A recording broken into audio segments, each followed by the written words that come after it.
Soyez les bienvenus dans un nouvel épisode sur les vérités de l'histoire même de l'humanité. Ainsi, comme d'habitude, car vous m'avez fort manqué, Wallah, par Dieu le Très-Haut, nous vous souhaitons les meilleures bénédictions de notre Créateur Tout-Puissant, ainsi que sa grâce, son pardon et sa bonne guidée, et son chemin, ses cheminements qui mènent tous, sans aucune exception, à lui seul, Dieu unique. Amen. Amin ya Rabbi. A'udhu billahi minash shaitan rajim. Je cherche protection auprès de Dieu unique contre Satan le maudit. Bismillahirrahmanirrahim. Au nom de Dieu unique, le vraiment très miséricordieux, le tout pardonneur. Le tout miséricordieux, il a enseigné le récit, il a créé l'homme, il lui a appris à s'exprimer clairement. Le soleil et la lune évoluent ensemble selon un calcul véritablement très minutieux. Et les étoiles et les arbres se prosternent. Et quant au ciel, il l'a élevé bien haut, et il a établi la balance, afin que vous ne transgressiez pas dans la pesée. Donnez donc toujours strictement le poids exact et ne faussez pas la pesée. Quant à la terre, il l'a étendue pour les êtres vivants. Il s'y trouve des fruits, et aussi les palmiers, aux fruits recouverts d'enveloppes, tout comme les grains dans leurs balles et les plantes aromatiques. Lequel donc des bienfaits de votre Seigneur nierez-vous? Il a créé l'homme d'argile sonnante comme de la poterie, et il a créé les djinns de la flamme d'un feu sans fumée. Lequel donc des bienfaits de votre Seigneur nierez-vous? Seigneur des deux levants et Seigneur des deux couchants, lequel donc des bienfaits de votre Seigneur nierez-vous? Il a donné libre cours aux deux mers pour se rencontrer. Il y a entre elles une barrière qu'elles ne dépassent pas. Lequel donc des bienfaits de votre Seigneur nierez-vous? De ces deux mers sortent la perle et le corail. Lequel donc des bienfaits de votre Seigneur nierez-vous? La parole de Dieu unique est vérité. Wal haq, sadakallah wal adim. Quelle ironie du sort! Le prochain champion à se battre aux côtés des dieux et à planter un nouveau clou dans le cercueil des mortels est justement celui qui, jadis, leur avait permis de s'extraire des désirs terrestres dans lesquels ils étaient englués. Celui qui les avait guidés sur la voie du bonheur et de l'illumination. J'ai nommé... le Bouddha Shakyamuni!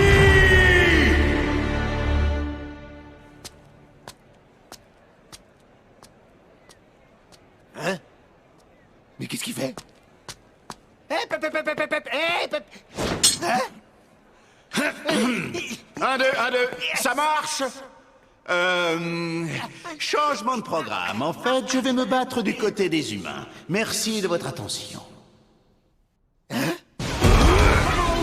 Espèce de traître! T'as pas le droit de faire ça! On t'enverra à Niflheim, espèce de salopard! Si tous les dieux refusent de sauver l'humanité, c'est moi qui m'en chargerai. Essayez de m'en empêcher. Et je vous anéantirai.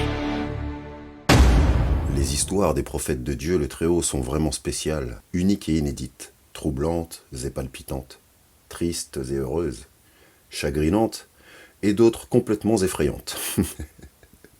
Voilà pourquoi, grâce à Dieu, nous avons le droit d'en tirer des leçons extraordinaires, passant de la fourmi aux usurpateurs extravagants de Bill ou Frites qui surveillent à tous les coins de rue avec des chauffeurs-guetteurs qui balancent des informations et des calomnies pour faire du mal aux gens qui disent la vérité.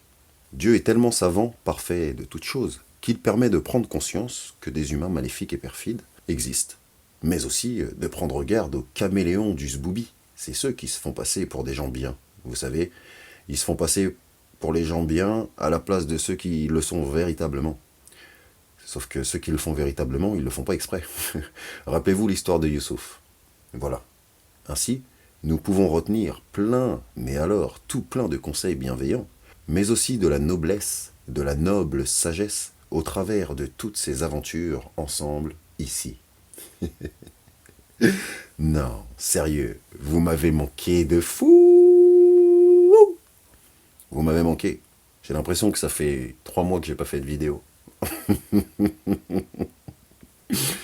Ah, Dieu sait mieux que moi comment j'avais encore envie de le dire. Masha'Allah, Allah iberk. Et paix sur les anges. Subhanakallahumma wa bihamdik. Wattabarak asmuk. Watti'ala jiduk. Wallah ilaha ghayruk. Subbuh. Quddus. Rabbul malaikati wa ruh. Amin. Ya Rabbi. Donc je récite tout cela, car Dieu, notre Créateur, ne nous enseigne pas les choses pour faire joli ou pour jouer. Oh que non. Les histoires de nos ancêtres sont des sermons pour la foi et pour en tirer des leçons.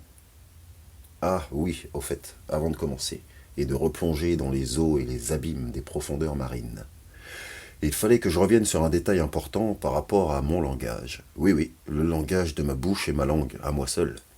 Je me suis permis de vous accentuer une petite chose dans les épisodes précédents. Ainsi, un jour, pour que vous compreniez l'histoire, un jour dans les souks de Marseille, vers 2017, 2017, j'ai rencontré un commerçant dans les marchés là, qui voulait tellement me vendre des choses à moi et mon ex-femme, qu'il a dit une chose extraordinaire, qui m'a fait pleurer de rire jusqu'à aujourd'hui. Donc ce commerçant m'a proposé d'acheter sa marchandise. Mais attention, il y a un mais. Le cher monsieur a rajouté avec l'accent du Blédia Magrebia Italia pasta sananas, Vaticana, Suga, di Espagne, el corazón, portugais, to fiche de flotte. Il me dit alors, mon frère, si tu veux, je te fais une petite facilité. Et depuis, avec mon ex-femme, on a augmenté le délire de ce mot en rajoutant dans les moments de difficulté de la vie, les difficultés familiales, pour faire rire les enfants et la famille, on a rajouté des petites pépites sur ça. Maintenant, c'est marrant parce que le monde entier fait des petites blagues sur ce genre de mots et ils ne savent pas d'où ça vient. Ça vient des personnes qui ont, de leurs langues étrangères, appris la langue française. Et avec la langue française mélangée, ça se terminait en thé. Comme boire le bon thé. Oui, tu veux un exemple? Tiens, vas-y, attrape. Bah quoi? Tu veux pas arrêter de faire des méchancetés, malgré le monétisé, et toutes ces femmes, hommes et enfants violés par les pervers de l'humanité? Bref, voilà pourquoi à certains instants je pars en freestyle, avec certains fins de mots, mais je me suis calmé depuis, pas d'inquiétude. Tout est sous contrôle. Inch'Allah. Dans cet épisode 23, nous allons voyager avec Jonas, Yunus ibn Matta, paix sur lui, c'est-à-dire Zul Nun. C'est quoi Nun? Attendez mes bien-aimés frères et sœurs, gentiment et sûrement. Nun signifie la baleine, le grand et gros poisson. En gros, c'est les sardines des géants, quoi. Mais bon, vu que certains n'ont pas suivi depuis le début, il se trouve qu'ils vont frémir de la cuisse une fois. Bah oui, frémir de la cuisse une fois. Les baleines, c'est comme les sardines, et les poissons rouges pour les géants. Bref, voilà pourquoi dans le récit des miracles, notre prophète Jonas, paix sur lui, fut appelé dans tous les musées de la planète et de l'univers l'homme au gros poisson. Vous pouvez vérifier ce que je vous dis, allez dans les musées, dans toute la France et dans le monde entier, ils connaissent tous très très bien l'histoire de Jonas. Ils l'ont appelé Jonas l'ananas. Attention, ça rigole pas. Alors, quelle est donc l'histoire de notre cher prophète Jonas, paix sur lui? Dieu unique le Très-Haut l'envoya à une cité nommée Ninive, Nainawa, de Massiria, de la Casa, de Tiki Takat Kululu, de Demarafshedei, d'Emburfitch. Oui, ces gens étaient vraiment, mais alors vraiment, très très grossiers et extravagants, dévergondés et sans aucun scrupule moral et religieux.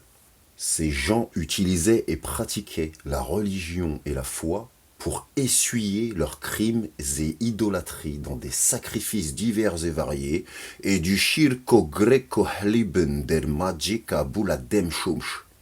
El hliba ariba shmushi shmusha sur toute l'humanité et tous les gens qui les rencontraient. Donc dès que les gens les rencontraient, jamais personne n'aurait pu se douter que beaucoup de ces gens de cette cité étaient si virulents dans la désobéissance à Dieu le Très-Haut. In this American Cowboy District, nommé Mossoul, en Irak d'aujourd'hui, donc dans cette région nommée Mossoul, jusqu'à nos jours en 2024, cette ville est présente et s'est même agrandie considérablement. Eh oui, attention. Il y avait plus de 100 000 habitants qui ne croyaient pas en Dieu unique, le Très-Haut. Presque tous des idolâtres sans aucune gêne et exposés au grand public dans leur ostentation. Dieu le Très-Haut envoya alors à eux ce prophète nommé Yunus ibn Matta. Ibn Matta. Yunus ibn Matta. Paix sur lui. Ce prophète, ne sachant même pas qu'il est prophète, appela les gens de cette cité mossouléenne au monothéisme pur, pour n'adorer que Dieu le Très-Haut, et surtout de cesser de lui associer des choses criminelles à sa grandeur qui dépasse tous leurs artifices et les pétarades de criquet. Il les appela pendant plusieurs années à Dieu le Très-Haut. Et il disait, « Adorez Dieu unique tout-puissant. Pour vous, pas d'autre divinité que lui seul. Pour vous, pas d'autre divinité que lui seul sans aucun associé. » Un jour, quelqu'un ayant une oreille utile répondit à l'appel de Yunus. « Non, je déconne. Je rigole, petit blérani touhlou. » C'était un petit blérani, un petit faux semblant. C'est hlou, c'est sucré, c'était une petite blagounette. Personne n'a répondu à son appel. Avouez, vous avez cru que pour une fois, un peuple, pour changer, va écouter son prophète des dieux tout de suite? Ah bah non, mais non. Pendant des années, alors, il les appela à Dieu le Très-Haut, de tous les coins et recoins et en tout lieu dans cette cité. Personne ne répondit à cet appel. Ni homme, ni femme, ni jeune, ni vieux, ni pauvre, ni riche. Personne. Ils ont tous mécru en Dieu le Très-Haut, et ils ont tourné le dos en se moquant par tout type de technique de Satan le maudit. Ils se sont moqués jours et nuits de notre prophète Jonas. Paix sur lui. Dieu nous enseigne alors. Ainsi, aucun messager n'est venu à leurs prédécesseurs sans qu'il n'ait dit « C'est un magicien ou un possédé. Est-ce qu'ils se sont transmis cette injonction ?» Non, ils sont plutôt des gens transgresseurs. Chapitre 51, versets 52 et 53 du livre Miracles, le récit des miracles des miracles. Ils ont offensé et blessé notre prophète Yunus, paix sur lui. Et ils ont même ironisé dans des musiques et des chansons toute son histoire, qu'il propageait à travers des vidéos, des films, toutes sortes de séries et de films au-delà de la cité, pour les colporteurs de fausses nouvelles et calomnies, de diffamations et ramassis de paquets de vomi, des inventions de ces magiciens eux-mêmes. Ainsi, notre Créateur, Dieu unique, veut nous enseigner par cette histoire qu'aucun homme ne doit perdre espoir en quoi que ce soit pour Dieu, car s'il entend l'histoire de Yunus et Ibn Matta, eh bien vous allez enfin comprendre qui sont notre commandant Cousteau et notre amiral Richard Edwards Byrd. Aucun homme ne perdra espoir en son peuple ou en quelqu'un s'il entend cette histoire. Le commandant Cousteau, notre amiral Richard Edwards Byrd, et notre prophète Yunus, paix sur lui. Paix sur eux tous et leurs familles. Amen. Amen, ya Rabbi. Car les méchants ont voulu faire taire les vérités du XXe siècle. Oh, le XXe siècle, c'était l'année dernière. Eh ouais, ça passe vite, les gars. On est déjà au XXIe. Attention. Yunus, paix sur lui. Yunus, paix sur lui, propagea les bonnes paroles et les bons comportements aux gens et habitants de cette cité. Il endura et supporta leur méchanceté et leurs insultes, leurs moqueries et leurs menaces de mort. Oui, oui, oui, vous avez bien entendu. Et ils ne se sont pas arrêtés là. Il ne laissa donc pas une seule maison, pas une seule route ou une personne sans appeler à la bienveillance universelle pour Dieu uniquement. Mais ce peuple insistait. Ils insistèrent dans leurs injustices envers Dieu, le Très-Haut, parfaitement connaisseur de ce qu'ils font.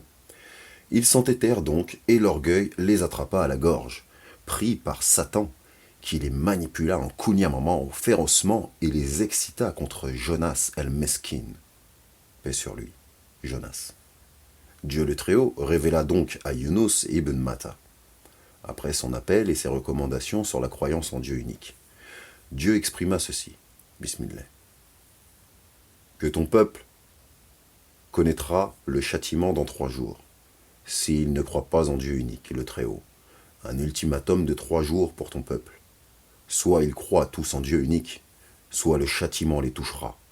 Nous leur ferons certainement goûter au châtiment ici-bas, avant le grand châtiment, afin qu'ils retournent vers le chemin droit. Chapitre 32, verset 21. Yunus, paix sur lui, vint donc vers son peuple et leur rappela Dieu unique, sur l'ordre de Dieu unique. Ô peuple, le Seigneur vous accorde 3 jours. Si vous croyez en Dieu unique, soit un châtiment vous touchera, comme avec les peuples avant vous, soit le châtiment se dissipera. Eh bien, malgré cela, ils insistèrent dans leur prétention à tout savoir mieux que tout le monde. Ils commencèrent donc à tout faire pour empêcher Yunus de propager son message dans tous les lieux publics et privés. Ils l'ont blacklisté et boycotté. Ils ont empêché toutes les structures d'accueil, sociaux, culturels, publics et privés de l'accueillir pour son message. Les élus et les nobles, les modestes et même les pauvres, tous lui tournèrent le dos après cela.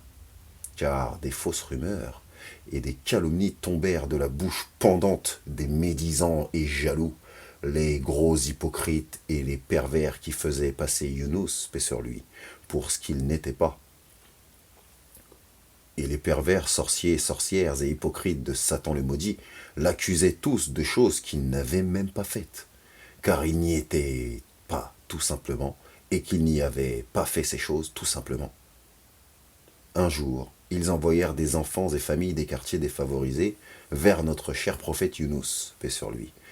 Et les enfants répétèrent avec leurs parents, complètement marionnettisés, ils dirent comme des singes abjects perroquets,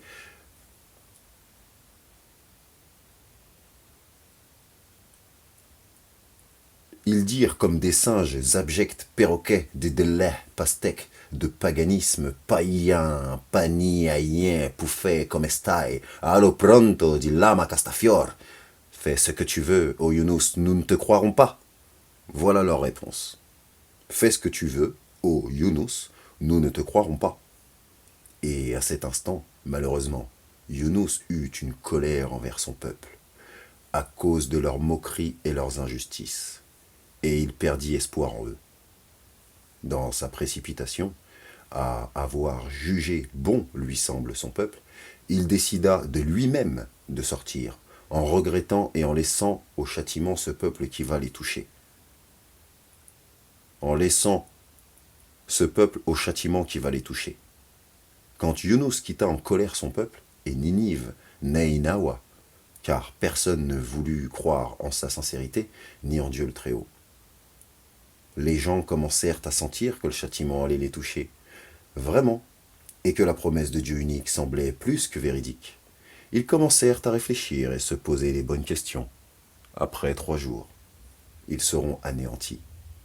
Et là, gloire et pureté à Dieu, le meilleur compatissant. Subhanallah wa bihamdihi. Tout le peuple commença à regretter amèrement leur négligence et les inattentions envers Dieu. Ils se sont donc tous mis à se repentir chez eux et dans les lieux de culte.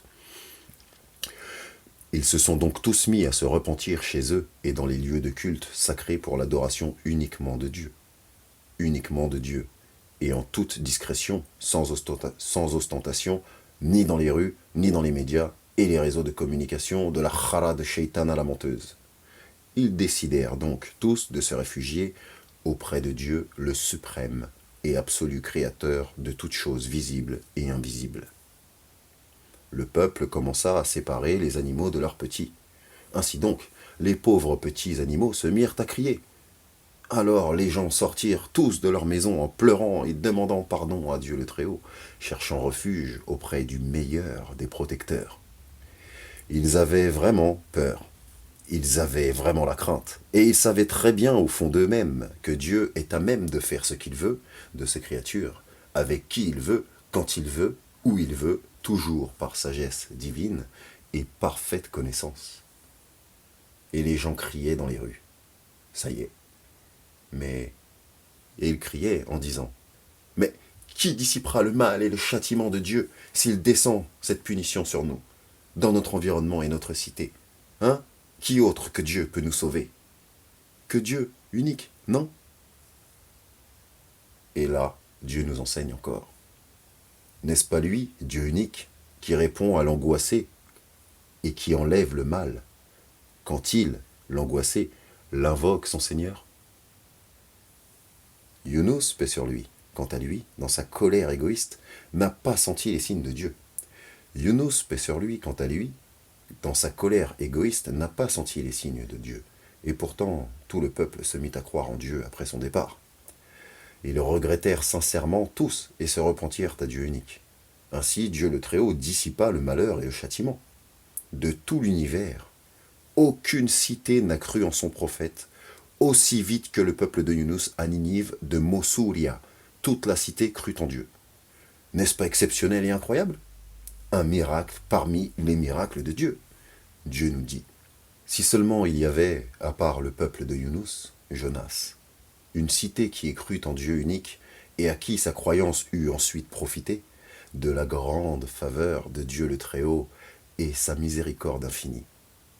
Lorsqu'ils eurent cru, nous leur enlevâmes le châtiment d'ignominie dans la vie présente et leur donnâmes jouissance pour un certain temps. Voilà, pour ce peuple, Dieu leur donna la jouissance pour un temps. Le châtiment fut enlevé, et Dieu, le généreux compatissant par excellence, accepta leur repentance. Vous voyez, mes chers bien-aimés, le regret est nécessaire dans la vie, pour pouvoir encore mieux se repentir. Il n'y a que les orgueilleux et les monstres du mensonge qui ne peuvent pas accepter cela. Toute la cité pleura. Les gens criaient et suppliaient Dieu pour être pardonnés, et ils demandèrent secours auprès de lui seul, le Créateur invincible, tout-puissant, Dieu est grand.